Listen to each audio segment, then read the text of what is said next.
ਖਾਲਸਾ ਵਾਹਿਗੁਰੂ ਜੀ ਕੀ ਫਤਿਹ। ਮੈਂ ਤੁਹਾਡੀ ਹੋਸਟ ਪ੍ਰੀਤ Kaur news TV 84 ਦੇ ਨਾਲ। ਵਿਅਰਸ, ਗੁਰੂ ਗ੍ਰੰਥ ਸਾਹਿਬ ਜੀ ਦੀ ਬੇਅਦਬੀ ਤੋਂ ਸ਼ੁਰੂ ਹੋਈਆਂ ਘਟਨਾਵਾਂ ਤੋਂ ਬਾਅਦ ਹਰ ਪਾਸੇ ਸਰਬੱਤ ਖਾਲਸਾ ਦੀ ਗੱਲਬਾਤ ਹੋ ਰਹੀ ਹੈ। ਅਸੀਂ ਵੀ ਟੀਵੀ 84 ਨਿਊਜ਼ ਦੇ ਵਿੱਚ ਇਸ ਸੰਬੰਧੀ ਵੱਖ-ਵੱਖ ਸ਼ਖਸੀਅਤਾਂ ਨਾਲ ਗੱਲਬਾਤ ਕੀਤੀ ਹੈ। ਵਿਅਰਸ, ਅੱਜ ਆਖਿਰ ਉਹ ਦਿਨ ਆ ਗਿਆ ਹੈ ਜਿਸ ਦਿਨ ਸਿੱਖਾਂ ਦੀ ਏਕਤਾ ਦਾ ਇਮਤਿਹਾਨ ਹੋਵੇਗਾ। ਅੱਜ ਪੰਜਾਬ ਵਿੱਚ ਨਵੰਬਰ 10 ਦੀ ਸਵੇਰ ਹੈ। ਅੰਮ੍ਰਿਤਸਰ ਤੋਂ ਲਗਭਗ 9 ਕਿਲੋਮੀਟਰ ਦੂਰ ਤਰਨਤਾਰਨ ਨੇੜੇ ਅੱਜ ਸਰਬੱਤ ਖਾਲਸਾ ਬੁਲਾਇਆ ਗਿਆ ਹੈ। ਸਰਬੱਤ ਖਾਲਸਾ ਕੌਮ ਦੀ ਉਹ ਇਤਿਹਾਸਿਕ ਪਰੰਪਰਾ ਹੈ ਜਿਸ ਨਾਲ ਕੌਮ ਨੂੰ ਦਰਪੇਸ਼ ਹਰ ਚੁਣੌਤੀ ਦਾ ਮੂੰਹ ਤੋੜ ਜਵਾਬ ਦਿੱਤਾ ਜਾਵੇਗਾ। ਕੌਮ ਨੂੰ ਦਰਪੇਸ਼ ਪ੍ਰੋਬਲਮਸ ਦੇ ਮਤੇ ਪਾਸ ਕੀਤੇ ਜਾਣਗੇ। ਕੌਮ ਨੂੰ ਦਰਪੇਸ਼ ਪ੍ਰੋਬਲਮਸ ਦੇ ਸੋਲੂਸ਼ਨ ਕੱਢੇ ਜਾਣਗੇ। ਦੁਨੀਆ ਦੇ ਹਰ ਕੋਨੇ ਤੋਂ ਸਿੱਖ ਨੁਮਾਇੰਦੇ ਸਰਬੱਤ ਖਾਲਸਾ ਦੇ ਵਿੱਚ ਹਾਜ਼ਰ ਹੋਣ ਲਈ ਪਹੁੰਚੇ ਹੋਏ ਹਨ। ਈਵਨ ਮਾਂਟਰੀਅਲ ਕੈਨੇਡਾ ਤੋਂ ਟੀਵੀ 84 ਦੇ ਨੁਮਾਇੰਦੇ ਅਤੇ ਮੀਡੀਆ ਪਰਸਨੈਲਿਟੀ ਸਰਦਾਰ ਮਨਵੀਰ ਸਿੰਘ ਜੀ ਵੀ ਉੱਥੇ ਪਹੁੰਚੇ ਹੋਏ ਹਨ। ਅੱਜ ਦੀ ਗੱਲਬਾਤ ਅਸੀਂ ਵਿਸ਼ੇਸ਼ ਉਹਨਾਂ ਨਾਲ ਹੀ ਕਰਾਂਗੇ ਅਤੇ ਜਾਣਾਂਗੇ ਕਿ ਇਸ ਵੇਲੇ ਸਰਬੱਤ ਖਾਲਸਾ ਦੀਆਂ ਤਿਆਰੀਆਂ ਕਿਵੇਂ ਚੱਲ ਰਹੀਆਂ। ਤਾਂ ਸਾਨੂੰ ਹੁਣ ਲਾਈਨ ਤੇ ਜੁੜ ਚੁੱਕੇ ਨੇ ਮਨਵੀਰ ਸਿੰਘ ਜੀ। ਵੀਰ ਜੀ, ਵਾਹਿਗੁਰੂ ਜੀ ਕਾ ਖਾਲਸਾ ਵਾਹਿਗੁਰੂ ਜੀ ਕੀ ਫਤਿਹ। ਜੀ ਭੈਣ ਜੀ, ਤੁਹਾਨੂੰ ਔਰ ਟੀਵੀ 84 ਦੇ ਸਮੂਹ ਦਰਸ਼ਕਾਂ ਨੂੰ ਵਾਹਿਗੁਰੂ ਜੀ ਕਾ ਖਾਲਸਾ ਵਾਹਿਗੁਰੂ ਜੀ ਕੀ ਫਤਿਹ। ਵੀਰ ਜੀ, ਸੋ ਵੀਰ ਜੀ, ਅੱਜ ਪੰਜਾਬ ਦੇ ਵਿੱਚ 10 ਨਵੰਬਰ ਦਾ ਦਿਨ ਹੈ। ਸਵੇਰ ਦੇ ਲਗਭਗ 8 ਵੱਜ ਚੁੱਕੇ ਨੇ।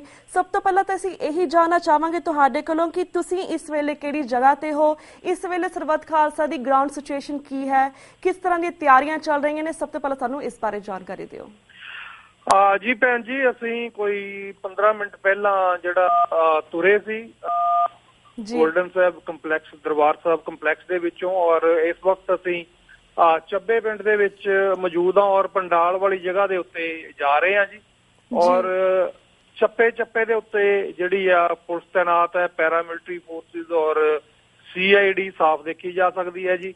ਪਰ ਸੰਗਤਾਂ ਦਾ ਜਿਹੜਾ ਕਾਫਲਾ ਹੈ, ਸੰਗਤਾਂ ਦਾ ਹਜੂਮ ਹੈ ਜਿਹੜਾ ਹਜ਼ਾਰਾਂ ਦੀ ਤਾਦਾਦ ਦੇ ਵਿੱਚ ਇਸ ਵਕਤ ਜਿਹੜਾ ਪੰਡਾਲ ਵੱਲ ਨੂੰ ਵੱਧ ਰਿਹਾ ਤੇ ਉਹਨਾਂ ਦੇ ਉੱਤੇ ਕੋਈ ਵੀ ਕਿਸੇ ਕਿਸਮ ਦਾ ਕੋਈ ਰੋਕ ਟੋਕ ਜਾਂ ਹੱਥ ਪਾਉਣ ਦੀ ਜਿਹੜੀ ਦਲੇਰੀ ਹੈ ਹਜੇ ਤੱਕ ਪੁਲਿਸ ਜਾਂ CID ਨਹੀਂ ਦਿਖਾ ਸਕੀ। ਜੀ ਤਾਂ ਵੀਰ ਜੀ, ਓਵਰਆਲ ਜਿਸ ਤੁਸੀਂ ਗੱਲ ਕੀਤੀ ਕਿ ਇਸ ਵੇਲੇ ਪੰਡਾਲ ਲੱਗ ਚੁੱਕੇ ਨੇ, ਓਵਰਆਲ ਅਰੇਂਜਮੈਂਟ ਕਿੱਦਾਂ ਦੀ ਉੱਥੇ? ਅਰੇਂਜਮੈਂਟ ਬਹੁਤ ਵਧੀਆ ਜੀ, ਕਿਉਂਕਿ ਸ਼੍ਰੀ ਅਖੰਡ ਪਾਠ ਸਾਹਿਬ ਪ੍ਰਕਾਸ਼ਿਤ ਕੀਤੇ ਗਏ ਸਨ ਪਰਸੋਂ ਔਰ ਅੱਜ 9 ਵਜੇ ਉਹਨਾਂ ਦੇ ਭੋਗ ਪੈਣਗੇ। ਔਰ ਵਲੰਟੀਅਰ ਜਿਹੜੀ ਸਿਕਿਉਰਿਟੀ ਹੈ ਉਹ ਵੀ ਬੜੇ ਜਿਹੜੇ ਬਖੂਬੀ ਤਰੀਕੇ ਦੇ ਨਾਲ ਅਪਾਇੰਟ ਕੀਤੀ ਗਈ ਹੈ। ਸੋ ਕਿਸੇ ਵੀ ਸ਼ਰਾਰਤੀ ਅਨਸਰ ਨੂੰ ਇਹਦੇ ਵਿੱਚ ਕਿਸੇ ਵੀ ਤਰ੍ਹਾਂ ਦੀ ਕੋਈ ਤਲਕਲੀ ਮਚਾਉਣ ਦੀ ਜਿਹੜੀ ਇਜਾਜ਼ਤ ਹੈ ਉਹ ਨਹੀਂ ਦਿੱਤੀ ਜਾਏਗੀ। ਔਰ ਬਹੁਤ ਵਧੀਆ ਢੰਗ ਦੇ ਨਾਲ ਪੰਡਾਲ ਲਗਾਏ ਗਏ ਨੇ, ਸਟੇਜ ਬਹੁਤ ਖੂਬਸੂਰਤ ਹੈ। ਸੋ ਸਾਰਾ ਕੁਝ ਜੋ ਵੀ ਇੰਤਜ਼ਾਮ ਕੀਤਾ ਗਿਆ, ਜਿੰਨੀਆਂ ਵੀ ਤਿਆਰੀਆਂ ਸਰਬੱਤ ਖਾਲਸਾ ਨੂੰ ਜਿਹੜਾ ਮੱਦੇ ਨਜ਼ਰ ਰੱਖ ਕੇ ਕੀਤੀਆਂ ਗਈਆਂ ਨੇ, ਉਹ ਭਰੋਸੇਯੋਗ ਨੇ ਔਰ ਤਸੱਲੀ ਬਖਸ਼ ਨੇ। ਔਰ ਖਾਲਸੇ ਦੀ ਚੜ੍ਹਦੀ ਕਲਾ ਵਾਲੀ ਜਿਹੜੀ ਸਟੇਜ ਹੈ ਉਹ ਵੀ ਬਖੂਬੀ ਤਿਆਰ ਹੋ ਚੁੱਕੀ ਹੈ ਜੀ। ਵੀਰ ਜੀ, ਤੇ ਵੀਰ ਜੀ, ਜਿਸ ਤਰ੍ਹਾਂ ਇਸ ਵੇਲੇ ਆਲਮੋਸਟ ਉੱਥੇ 8, 8:30 ਦਾ ਸਮਾਂ ਹੋ ਚੁੱਕਿਆ ਹੈ, ਆਨੂੰ ਕਿ ਤਿਆਰੀਆਂ ਹੋ ਰਹੀਆਂ ਨੇ, ਇਸ ਵੇਲੇ ਕਿੰਨੀ ਕੁ ਸੰਗਤਾਂ ਪਹੁੰਚ ਚੁੱਕੀਆਂ ਨੇ ਤੇ ਕਿੰਨਾ ਕੁ ਤੁਹਾਨੂੰ ਲੱਗਦਾ ਕਿੰਨਾ ਕੁ ਵੱਡਾ ਇਕੱਠ ਹੋਵੇਗਾ ਸਰਬੱਤ ਖਾਲਸਾ? ਦੇਖੋ, ਮੈਂ ਹਜੇ ਤੱਕ ਪੰਡਾਲ ਦੇ ਤੱਕ ਮੈਂ ਨਹੀਂ ਪਹੁੰਚ ਸਕਿਆ, ਬਟ ਕੱਲ ਰਾਤ ਤੋਂ ਹੀ ਜਿਹੜੀ ਬੱਸਾਂ ਨੇ ਉਹ ਆਣੀਆਂ ਸ਼ੁਰੂ ਹੋ ਗਈਆਂ ਸਨ। ਔਰ ਮੈਂ ਰਾਹ ਵਿੱਚ ਹੀ ਹਾਂ ਇਸ ਵਕਤ, ਪੰਡਾਲ ਦੇ ਬਹੁਤ ਨੇੜੇ। ਔਰ ਇੱਥੇ ਸੰਗਤਾਂ ਦਾ ਜਿਹੜਾ ਹਜੂਮ ਹੈ ਉਹ ਟਰਾਲੀਆਂ ਦੇ ਵਿੱਚ, ਕਾਫਲਿਆਂ ਦੇ ਰੂਪ ਦੇ ਵਿੱਚ, ਜਾਂ ਜਿਹੜੇ 4 ਵੀਲਰ ਟਰੈਵਲ ਟੈਂਪੂ ਹੁੰਦੇ ਨੇ ਉਹਨਾਂ ਦੇ ਵਿੱਚ, ਆਪਣੀਆਂ ਕਾਰਾਂ ਦੇ ਵਿੱਚ, ਔਰ ਪੈਦਲ ਮਾਰਚ ਕਰਦਿਆਂ ਹੋਇਆਂ ਜਿਹੜੇ ਨੇ ਉਹ ਪੰਡਾਲ ਦੇ ਵੱਲ ਵੱਧ ਰਹੇ ਨੇ ਜੀ। ਤੇ ਵੀਰ ਜੀ, ਜਿਸ ਤਰ੍ਹਾਂ ਇਹ ਵੀ ਸੁਣਨ ਵਿੱਚ ਆਇਆ ਸੀ ਕਿ ਪੰਜਾਬ ਸਰਕਾਰ ਨੇ ਜਿਹੜੀਆਂ ਆਪਣੀ ਬੱਸਿਸ ਸੀਗੀਆਂ ਉਹ ਬੰਦ ਕਰ ਦਿੱਤੀਆਂ ਨੇ, ਕੀ ਉਸ ਦੇ ਨਾਲ ਕੋਈ ਤੁਹਾਨੂੰ ਲੱਗਦਾ ਕਿ ਗਿਣਤੀ ਘੱਟ ਹੋਵੇਗੀ ਸੰਗਤਾਂ ਦੀ, ਕਿ ਜੇ ਕੋਈ ਹੋਰ ਪ੍ਰੋਬਲਮ ਆਈ ਇਸ ਤਰ੍ਹਾਂ ਦੀ? ਜੀ, ਹਜੇ ਤੱਕ ਦੀਆਂ ਤਾਂ ਜਿਹੜਾ ਹਜੇ ਤੱਕ ਦੇਖਣ ਨੂੰ ਸਾਹਮਣੇ ਆਇਆ ਉਹਦੇ ਤੋਂ ਤਾਂ ਐਸਾ ਹਜੇ ਤੱਕ ਨਹੀਂ ਲੱਗਦਾ। ਬਾਅਦ ਵਿੱਚ ਇਹ ਕੀ ਕਰਨਗੇ ਉਹ ਹਜੇ ਕਿਹਾ ਨਹੀਂ ਜਾ ਸਕਦਾ, ਕਿਉਂਕਿ ਬੱਸਾਂ ਵੀ ਕਾਫੀ ਤਾਦਾਦ ਦੇ ਵਿੱਚ, ਕਿਉਂਕਿ ਬੱਸ ਸਟੈਂਡ ਆ ਜਿਹੜਾ ਉਹ ਪਿੰਡ ਤੋਂ ਕਾਫੀ ਬਾਹਰ ਜਿਹੜਾ ਬਣਾਇਆ ਗਿਆ, ਉੱਥੇ ਦੇਖੀਆਂ ਗਈਆਂ ਨੇ। ਔਰ ਬੱਸਾਂ ਦੀ ਜਿਹੜੀਆਂ ਚੱਲੀਆਂ ਨੇ ਜਿਸ ਜਗ੍ਹਾ ਤੋਂ, ਉੱਥੋਂ ਵੀ ਖਬਰਾਂ ਆ ਰਹੀਆਂ ਨੇ। ਸੋ ਰਾਸਤੇ ਦੇ ਵਿੱਚ ਰੁਕਾਵਟਾਂ ਤਾਂ ਜ਼ਰੂਰ ਪੈਣਗੀਆਂ, ਪਰ ਸੰਗਤਾਂ ਦਾ ਜਿਹੜਾ ਹਜੂਮ ਹੈ ਉਹ ਐਡੀ ਵੱਡੀ ਤਾਦਾਦ ਦੇ ਵਿੱਚ ਹੈ, ਇੰਨਾ ਉਤਸ਼ਾਹਿਤ ਹੈ ਕਿ ਉਹਨਾਂ ਨੂੰ ਰੋਕਣਾ ਜਿਹੜਾ ਉਹ ਸੰਭਵ ਹੋਵੇਗਾ ਜੀ। ਤੇ ਵੀਰ ਜੀ, ਅਸੀਂ ਤੁਹਾਡੇ ਕੋਲ ਇਹ ਵੀ ਜਾਣਨਾ ਚਾਹਾਂਗੇ, ਜਿਸ ਤੁਸੀਂ ਗੱਲ ਕੀਤੀ ਕਿ 9 ਵਜੇ ਸਾਰਾ ਇਹ ਸਰਬੱਤ ਖਾਲਸਾ ਜਿਹੜਾ ਬੁਲਾਇਆ ਗਿਆ ਸ਼ੁਰੂ ਹੋ ਜਾਵੇਗਾ, ਅਸੀਂ ਜਾਣਨਾ ਚਾਹਾਂਗੇ ਕਿ ਇਹ ਸਟੈਪ ਬਾय ਸਟੈਪ ਕੀ ਪ੍ਰੋਸੈਸ ਹੋਵੇਗਾ? ਸਭ ਤੋਂ ਪਹਿਲਾਂ ਕੀ ਹੋਵੇਗਾ, ਉਸ ਤੋਂ ਬਾਅਦ ਕੀ ਹੋਵੇਗਾ, ਇਸ ਬਾਰੇ 9 ਵਜੇ ਤਾਂ ਸ਼੍ਰੀ ਅਖੰਡ ਪਾਠ ਸਾਹਿਬ ਜੀ ਦੇ ਭੋਗ ਪਾਏ ਜਾਣਗੇ ਔਰ ਉਸ ਤੋਂ ਬਾਅਦ ਦੀਵਾਨ ਸੱਜਣਗੇ ਜੀ। ਉਹਦੇ ਵਿੱਚ ਢਾਡੀ ਜਥੇ ਭਾਈ ਸਾਹਿਬ ਮੇਰੇ ਨਾਲ ਹੀ ਨੇ, ਢਾਡੀ ਜਥੇ ਲੱਗਣਗੇ, ਅਖੰਡ ਕੀਰਤਨੀ ਜਥੇ ਦਾ ਕੀਰਤਨ ਹੋਏਗਾ ਔਰ ਉਸ ਤੋਂ ਬਾਅਦ ਫਿਰ ਜਿਹੜੀ ਸਟੇਜ ਦੀ ਕਾਰਵਾਈ ਹੈ ਉਹ ਸ਼ੁਰੂ ਕੀਤੀ ਜਾਏਗੀ। ਓਕੇ ਜੀ। ਤੇ ਵੀਰ ਜੀ, ਜਿਸ ਤਰ੍ਹਾਂ ਤੁਸੀਂ ਗੱਲ ਕੀਤੀ ਕਿ ਕਾਫੀ ਸਾਰੇ ਲੋਕ ਆ ਰਹੇ ਨੇ, ਲੋਕਾਂ ਦੇ ਇਕੱਠ ਹੋ ਰਿਹਾ, ਅਸੀਂ ਪਿਕਚਰਸ ਵੀ ਦੇਖੀਆਂ ਨੇ ਫੇਸਬੁੱਕ ਤੇ ਉੱਪਰ, ਕਿਸ ਤਰ੍ਹਾਂ ਬਜ਼ੁਰਗ ਵੀ ਜਾ ਰਹੇ ਨੇ, ਆਪਣੀਆਂ ਸਾਈਕਲਾਂ ਤੇ ਜਾ ਰਹੇ ਨੇ, ਕੋਈ ਤੁਰ ਕੇ ਜਾ ਰਿਹਾ। ਪਰ ਜਿਸ ਤਰ੍ਹਾਂ ਅਸੀਂ ਤੁਹਾਡੇ ਕੋਲ ਜਾਣਨਾ ਚਾਹਾਂਗੇ ਕਿ ਯੰਗਸਟਰ ਦੀ ਕੀ ਇਨਵੋਲਵਮੈਂਟ ਹੈ, ਕਿ ਯੰਗਸਟਰ ਵੀ ਇਸ ਚੀਜ਼ ਦੇ ਵਿੱਚ ਸ਼ਮੂਲੀਅਤ ਕਰ ਰਹੇ ਨੇ? ਜੀ ਬਿਲਕੁਲ ਜੀ, ਜਿਹੜੀ ਤਾਦਾਦ ਹੈ ਬਹੁਤ ਵੱਡੀ ਗਿਣਤੀ ਦੇ ਵਿੱਚ ਯੰਗਸਟਰ ਦੀ ਹੈ ਔਰ ਪੰਥ ਨੇ ਅੱਜ ਰਵਾਇਤਾਂ ਜਿਹੜੀਆਂ ਨੇ, ਸਿੱਖ ਰਵਾਇਤਾਂ ਨੇ, ਪੁਰਾਣੀਆਂ ਪੁਰਾਤਨ ਸਿੱਖ ਰਵਾਇਤਾਂ, ਉਹਨਾਂ ਦੀ ਇੱਕ ਝਲਕ ਜਿਹੜੀ ਆ ਉਹ ਇਸ ਸਾਰੇ ਮਾਹੌਲ ਦੇ ਵਿੱਚ ਜਿਹੜੀ ਦਾਰਸ਼ਨਿਕ ਕਰ ਦਿੱਤੀ ਹੈ। ਸੋ ਇੱਥੇ ਬਹੁਤ ਸਾਰੇ ਯੰਗਸਟਰ ਨੇ ਜੀ, ਏਜ ਇਹਨਾਂ ਦੀ ਕੋਈ 10 ਸਾਲ ਤੋਂ ਲੈ ਕੇ 35 ਸਾਲ ਤੱਕ ਬਹੁਤਾਤ ਜਿਹੜੀ ਹੈ ਉਹ ਯੰਗਸਟਰ ਦੀ ਹੀ ਹੈ ਜੀ। ਹਾਂਜੀ ਬਿਲਕੁਲ, ਸਾਨੂੰ ਬਹੁਤ ਇਸ ਗੱਲ ਦੀ ਖੁਸ਼ੀ ਹੈ ਕਿ ਯੰਗਸਟਰ ਵੀ ਇਨਵੋਲਵਮੈਂਟ ਦੇ ਰਹੇ ਨੇ, ਬਿਕੋਜ਼ ਆਲਮੋਸਟ ਲਾਈਕ 86 ਤੋਂ ਬਾਅਦ ਇਹ ਪਹਿਲਾ ਸਰਬੱਤ ਖਾਲਸਾ ਜਿਹੜਾ ਹੋਵੇਗਾ ਤੇ ਅਸੀਂ ਵੀ ਚਾਹਾਂਗੇ ਕਿ ਇਹ ਪੂਰਾ ਚੰਗੀ ਤਰ੍ਹਾਂ ਹੋਵੇ ਇਸੇ ਤਰ੍ਹਾਂ। ਸੋ ਵੀਰ ਜੀ, ਮੈਂ ਇਹ ਵੀ ਤੁਹਾਡੇ ਕੋਲ ਜਾਣਨਾ ਚਾਹਾਂਗੀ ਕਿਉਂਕਿ ਅਸੀਂ ਬਹੁਤ ਦੇਰ ਤੋਂ ਸਰਬੱਤ ਖਾਲਸਾ ਦੀ ਗੱਲਬਾਤ ਕਰਦੇ ਰਹੇ ਹਾਂ, ਇਸ ਦੀ ਵੇਟ ਕਰਦੇ ਰਹੇ ਹਾਂ ਬੜੇ ਉਤਸ਼ਾਹ ਦੇ ਨਾਲ, ਪਰ ਦੂਸਰੇ ਪਾਸੇ ਜਿਹੜੀ ਪੰਜਾਬ ਦੀ ਸਰਕਾਰ ਹੈ ਉਹ ਵੀ ਬੜੇ ਉਤਸ਼ਾਹ ਨਾਲ ਵੇਟ ਕਰਦੀ ਸੀ ਕਿਸ ਤਰ੍ਹਾਂ ਇਸ ਨੂੰ ਫੇਲ ਕੀਤਾ ਜਾਵੇ। ਉਹ ਵੀ ਮੀਟਿੰਗਾਂ ਤੇ ਮੀਟਿੰਗਾਂ ਉਹਨਾਂ ਨੇ ਰੱਖੀਆਂ ਹੋਈਆਂ ਸੀਗੀਆਂ। ਮੈਂ ਤੁਹਾਡੇ ਕੋਲ ਜਾਣਨਾ ਚਾਹਾਂਗੀ ਤੁਹਾਨੂੰ ਕੀ ਲੱਗਦਾ ਕਿਸ ਹੱਦ ਤੱਕ ਅੱਜ ਪੰਜਾਬ ਸਰਕਾਰ ਗਿਰੇਗੀ ਇੱਥੇ?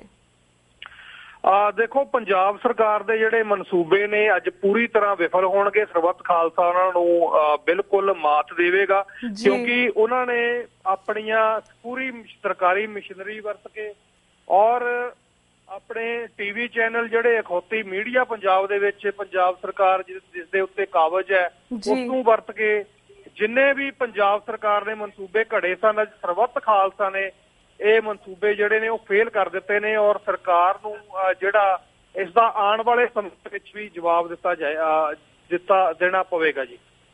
ਜੀ ਜੀ। ਤੇ ਵੀਰ ਜੀ, ਤੁਸੀਂ ਮੀਡੀਆ ਦੀ ਗੱਲ ਕੀਤੀ ਹੈ, ਇਸ ਵੇਲੇ ਮੀਡੀਆ ਦੀ ਕੀ ਸਿਚੁਏਸ਼ਨ ਹੈ? ਕਿ ਕੋਈ ਹੋਰ ਚੈਨਲ ਇਸ ਨੂੰ ਕਵਰ ਕਰ ਰਿਹਾ? ਕਿਉਂਕਿ ਆਈ ਨੋ ਕਿ ਟੀਵੀ 84 ਦੇ ਨੁਮਾਇੰਦੇ ਉੱਥੇ ਪਹੁੰਚ ਚੁੱਕੇ ਨੇ, ਤੁਸੀਂ ਵੀ ਉੱਥੇ ਪਹੁੰਚ ਚੁੱਕੇ, ਸਾਡੇ ਕੈਮਰਾ ਮੈਨਸ ਵੀ ਪਹੁੰਚ ਚੁੱਕੇ ਨੇ and we are trying to cover it. ਜੀ ਬਿਲਕੁਲ, ਟੀਵੀ 84 ਦੀ ਟੀਮ ਵੀ ਇੱਥੇ ਪਹੁੰਚੀ, ਉਹਨਾਂ ਨਾਲ ਵੀ ਫੋਨ ਦੇ ਉੱਤੇ ਗੱਲਬਾਤ ਕੀਤੀ ਹੈ, ਕੈਮਰੇ ਉੱਥੇ ਲੱਗ ਚੁੱਕੇ ਨੇ ਔਰ ਇਸ ਤਰ੍ਹਾਂ ਦੇਸ਼ਾਂ ਵਿਦੇਸ਼ਾਂ ਤੋਂ ਹਰ ਤਰ੍ਹਾਂ ਦਾ ਮੀਡੀਆ ਜਿਹੜਾ ਉਹ ਇੱਥੇ ਪਹੁੰਚ ਚੁੱਕਾ ਜੀ। ਸੋ ਵੱਡੀ ਤਾਦਾਦ ਦੇ ਵਿੱਚ ਜਿਹੜੀ ਕਵਰੇਜ ਹੈ ਉਹ ਹੋਵੇਗੀ। ਬਿਲਕੁਲ ਗੱਡੀ ਵਾਪਸ ਵੀ ਮੁੜਦੀ। ਹਾਂਜੀ, ਕਿਉਂਕਿ ਵੀਰ ਜੀ ਅਸੀਂ ਤਾਂ ਹੀ ਆਪਣੇ ਦਰਸ਼ਕਾਂ ਨੂੰ ਦੱਸਣਾ ਚਾਹੁੰਦੇ ਹਾਂ, ਆਪਣੇ ਦਰਸ਼ਕਾਂ ਨੂੰ ਇਹ ਵੀ ਦੱਸਣਾ ਚਾਹੁੰਦੇ ਹਾਂ ਕਿ ਇਸ ਵੇਲੇ ਪੰਜਾਬ ਦੇ ਵਿੱਚ ਫੋਨ ਦੀ ਸਰਵਿਸ ਦੀ ਬਹੁਤ ਪ੍ਰੋਬਲਮ ਆ ਰਹੀ ਹੈ ਤੇ ਇੰਟਰਨੈਟ ਦੀ ਬਹੁਤ ਪ੍ਰੋਬਲਮ ਆ ਰਹੀ ਹੈ। So it's not possible for us to cover it live, ਪਰ ਅਸੀਂ ਚਾਹਾਂਗੇ ਕਿ ਥੋੜੇ ਸਮੇਂ ਤੱਕ ਅਸੀਂ ਤੁਹਾਨੂੰ ਇਸ ਨੂੰ ਠੀਕ ਕਰਕੇ ਦਿਖਾਈਏ। ਸੋ ਵੀਰ ਜੀ, ਮੈਂ ਤੁਹਾਡੇ ਕੋਲ ਇਹ ਵੀ ਜਾਣਨਾ ਚਾਹਾਂਗੀ ਕਿ ਇਸ ਵੇਲੇ ਜਿਹੜੇ ਸਰਬੱਤ ਖਾਲਸਾ ਬੁਲਾਇਆ ਗਿਆ ਹੈ ਇਸ ਦੇ ਵਿੱਚ ਕਿਹੜੇ ਬੁਲਾਰੇ ਬੁਲਾਏ ਗਏ ਨੇ ਔਰ ਕਿਹੜੀ ਸਿਚੁਏਸ਼ਨ ਤੇ ਉਹ ਗੱਲਬਾਤ ਕਰਨਗੇ, ਅਗਰ ਤੁਹਾਨੂੰ ਇਸ ਬਾਰੇ ਜਾਣਕਾਰੀ ਹੈ ਤਾਂ? ਦੇਖੋ, ਜਿਹੜੇ ਵਿਸ਼ੇ ਨੇ ਮੇਰਾ ਖਿਆਲ ਉਹ ਤਾਂ ਇੱਥੇ ਜਿਹੜੇ ਆ ਡਿਸਕਸ ਕਰਨੇ ਠੀਕ ਨਹੀਂ ਹੋਣਗੇ ਕਿਉਂਕਿ ਮੈਂ ਜਿਹੜੀ ਅੰਤਰਿਮ ਕਮੇਟੀ ਸੀ ਜਿਹੜੀ ਖਰੜਾ ਤਿਆਰ ਕਰਨ ਵਾਲੀ ਉਹਦਾ ਮੈਂਬਰ ਵੀ ਰਿਹਾ ਕਿਉਂਕਿ ਮੈਂ ਕੈਨੇਡਾ ਨੂੰ ਰੀਪ੍ਰੈਜ਼ੈਂਟ ਕਰ ਰਿਹਾ ਸੀ ਇੱਥੇ। ਸੋ ਇਹ ਗੱਲ ਜਿਹੜੀ ਮਤਿਆਂ ਬਾਰੇ ਬਟ ਇੰਨਾ ਭਰੋਸਾ ਜ਼ਰੂਰ ਮੈਂ ਸੰਗਤ ਦਵਾਉਣਾ ਕਿ ਚੜ੍ਹਦੀ ਕਲਾ ਵਾਲੇ ਮਤੇ ਹੋਣਗੇ ਔਰ ਕੌਮੀ ਘਰ ਦੀ ਜਿਹੜੀ ਗੱਲ ਹੈ ਉਹ ਵੀ ਉਹਦੇ ਉੱਤੇ ਵੀ ਵਚਨਬੱਧਤਾ ਜਿਹੜੀ ਆ ਉਹ ਦੁਹਰਾਈ ਜਾਏਗੀ ਜੀ। ਓਕੇ, ਸੋ ਵੀਰ, ਐਜ਼ ਯੂ ਸਰ ਕਿ ਤੁਸੀਂ ਕੋਆਰਡੀਨੇਟਰ ਆਫ ਕੈਨੇਡਾ ਡੈਲੀਗੇਸ਼ਨ ਵੱਲੋਂ ਤੁਸੀਂ ਰਿਪਰੈਜ਼ੈਂਟ ਕਰ ਰਹੇ ਹੋ ਆਪਣੇ ਆਪ ਨੂੰ, ਪਰ ਤੁਹਾਡਾ ਕੀ ਰੋਲ ਹੋਏਗਾ? ਕਿ ਤੁਸੀਂ ਵੀ ਕਿਸੇ ਤਰ੍ਹਾਂ ਲਾਈਕ ਕੈਨੇਡਾ ਜਿਹੜੇ ਦਰਪੇਸ਼ ਪ੍ਰੋਬਲਮਸ ਨੇ ਲੋਕਾਂ ਨੂੰ ਉਸਦੇ ਮਤੇ ਲੈ ਕੇ ਜਾ ਰਹੇ ਹੋ ਕਿ what you guys going to talk about? ਜੀ ਭੈਣ ਜੀ, ਆਵਾਜ਼ ਘੱਟ ਹੈ, ਮੈਨੂੰ ਸਵਾਲ ਤੁਹਾਡਾ ਜਿਹੜਾ ਉਹ ਸਹੀ ਨਹੀਂ ਪਹੁੰਚਿਆ, ਇੱਥੇ ਰਿਸੈਪਸ਼ਨ ਦੀ ਥੋੜੀ ਜਿਹੀ ਕਮੀ ਹੈ, ਮੈਨੂੰ ਦੁਬਾਰਾ ਦੁਹਰਾਓ ਜੀ। ਬਿਲਕੁਲ ਵੀਰ ਜੀ, ਜਿਸ ਤਰ੍ਹਾਂ ਤੁਸੀਂ ਕੈਨੇਡਾ ਦੇ ਕੋਆਰਡੀਨੇਟਰ ਡੈਲੀਗੇਸ਼ਨ ਦੇ ਵੱਲੋਂ ਤੁਸੀਂ ਰਿਪਰੈਜ਼ੈਂਟ ਕਰ ਰਹੇ ਹੋ ਆਪਣੇ ਆਪ ਨੂੰ, ਤੁਸੀਂ ਪਹੁੰਚੇ ਹੋਏ ਹੋ ਇਸ ਵੇਲੇ ਪੰਜਾਬ, ਤੁਸੀਂ ਕਿਸ ਚੀਜ਼ ਤੇ ਗੱਲਬਾਤ ਕਰੋਗੇ? ਕਿਸ ਤਰ੍ਹਾਂ ਦੇ ਮਤੇ ਤੁਸੀਂ ਨਾਲ ਲੈ ਕੇ ਗਏ ਹੋ? ਕਿਸ ਤੇ ਗੱਲਬਾਤ ਕਰੋਗੇ? ਕੀ ਸਿਚੁਏਸ਼ਨ ਹੋਏਗੀ? ਇਸ ਬਾਰੇ ਵੀ ਸਭ ਦੱਸੋ ਜੀ। ਭੈਣ ਜੀ, ਮੈਂ ਖਿਮਾ ਜਗ੍ਹਾ ਜੀ ਗੱਲ ਫੇਰ ਕਲੀਅਰ ਨਹੀਂ ਹੋਈ ਕਿਉਂਕਿ ਆਈ ਨੋ ਵੀਰ ਜੀ, ਬਹੁਤ ਡਿਸਟਰਬੈਂਸ ਸਾਡੇ ਪਿੱਛੇ ਵੀ ਆ ਰਹੀ ਹੈ, ਅਸੀਂ ਸਮਝ ਸਕਦੇ ਹਾਂ, ਬਟ ਇਟਸ ਓਕੇ। ਮੈਂ ਤੁਹਾਡੇ ਕੋਲ ਇਹੀ ਪੁੱਛਣਾ ਚਾਹਾਂਗੀ ਕਿ ਤੁਸੀਂ ਵੀ ਐਜ਼ ਅ ਸਪੀਕਰ ਕੈਨੇਡਾ ਵੱਲੋਂ ਗਏ ਹੋ, ਹਾਂਜੀ, ਤਾਂ ਤੁਸੀਂ ਕਿਸ ਵਿਸ਼ੇ ਤੇ ਗੱਲਬਾਤ ਕਰੋਗੇ? ਜੀ ਬਿਲਕੁਲ ਸਪਸ਼ਟਤਾ ਦੇ ਨਾਲ ਜਿਹੜੀ 5 ਮਿਲੀਅਨ ਡਾਇਸਪੋਰਾ ਸਿੱਖ ਦੀ ਮੰਗ ਹੈ ਆਪਣੇ ਕੌਮੀ ਘਰ ਖਾਲਿਸਤਾਨ ਦੀ ਸਥਾਪਨਾ ਦੀ ਜਿਹੜੀ ਮੰਗ ਹੈ, ਅਸੀਂ ਬਿਲਕੁਲ ਉਹਦੇ ਉੱਤੇ ਪਹਿਰਾ ਦੇਵਾਂਗੇ, ਨੀ ਧੜਕ ਦੇਵਾਂਗੇ ਔਰ ਇਸ ਗੱਲ ਨੂੰ ਪ੍ਰਮੁੱਖਤਾ ਦੇ ਨਾਲ ਮੈਂ ਕੈਨੇਡਾ ਦੀ ਸੰਗਤ ਵੱਲੋਂ ਇਸ ਪਲੇਟਫਾਰਮ ਤੇ ਰੱਖਣ ਦਾ ਯਤਨ ਕਰਾਂਗਾ ਜੀ। ਜੀ ਜੀ। ਤੇ ਵੀ ਜੀ ਆਰ ਇਫ ਯੂ ਨੋ ਕਿ ਇਸ ਵੇਲੇ ਜਿਹੜੇ ਮਤੇ ਪਾਸ ਕੀਤੇ ਜਾਣਗੇ ਸਰਬੱਤ ਖਾਲਸਾ ਦੇ ਵਿੱਚ, ਕੀ ਤੁਸੀਂ ਸਾਨੂੰ ਉਸ ਬਾਰੇ ਵੀ ਥੋੜੀ ਬਹੁਤੀ ਜਾਣਕਾਰੀ ਦੇ ਸਕਦੇ ਹੋ ਅਗਰ ਤੁਹਾਨੂੰ ਇਸ ਬਾਰੇ ਜਾਣਕਾਰੀ ਹੈ?